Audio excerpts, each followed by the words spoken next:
Hello guys and welcome to my channel where I shall be teaching you English. Let me help pick up the pieces. You're not alone, I'm by your side. Don't you know I walk through fire with you. I walk through fire.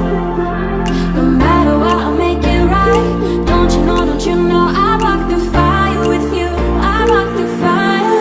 I'm not an angel, I'm not a saint. I've been a closed book full of mistakes.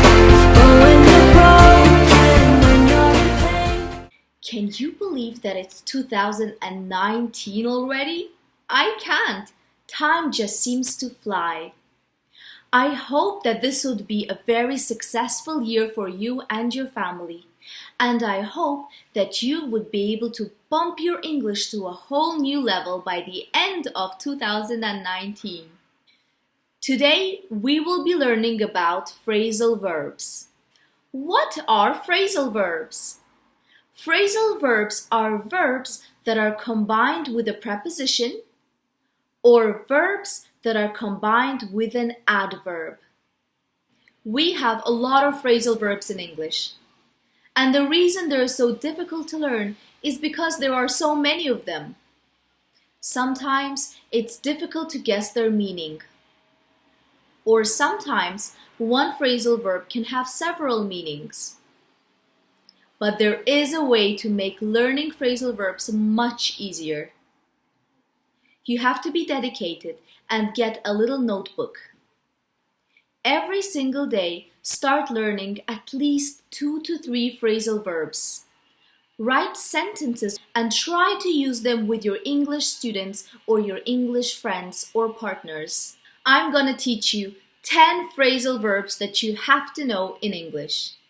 Numero uno, doze off. Doze off means to start to sleep, especially during the day. For example, the film was so boring that I dozed off in the middle of it. Numero dos, put off. To put off something means to delay an activity or an event until a later time. For example, don't put off what you can do today till tomorrow. In other words, don't delay what has to be done. Imagine that you have an exam tomorrow and you come back from school and the first thing that you do is watch TV. And then you remember that you have an exam tomorrow. So you say, I should be studying. But wait, let me call my friends first. And then one of your friends says, do you want to go out? And then you say, okay, fine, I know I have an exam, but let me just go out with her for 1 hour and then I'll come back and I'll study. So what you are doing in here is you're putting off your studies. Numero tres, to look after. To look after means to take care of or be in charge of something. For example, I always look after my sisters while my mother is at work. What this means is that I take care of them, give them food, and make sure that they're not hurt. To look after. Numero cuatro, wear off. To wear off means when a feeling or an effect gradually disappears. For example, the effects of drugs naturally wear off in time. Or, Harry Potter's magic will wear off in time. And numero cinco, eat out. To eat out means to eat in a restaurant.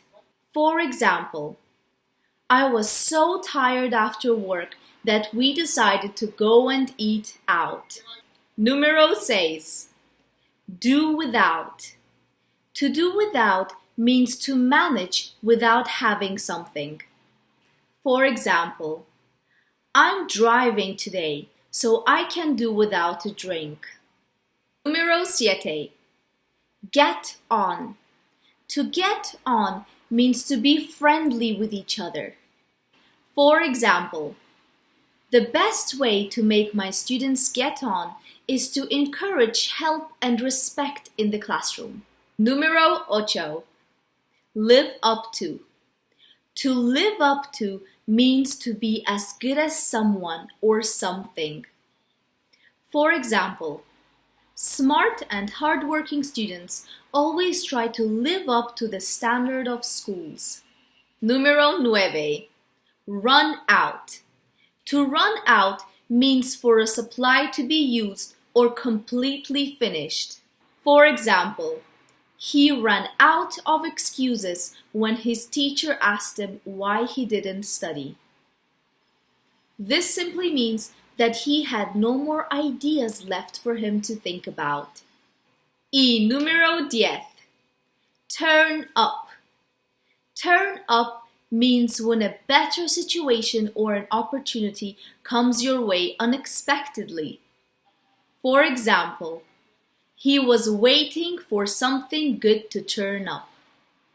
This simply means that he was waiting that a better opportunity will come his way.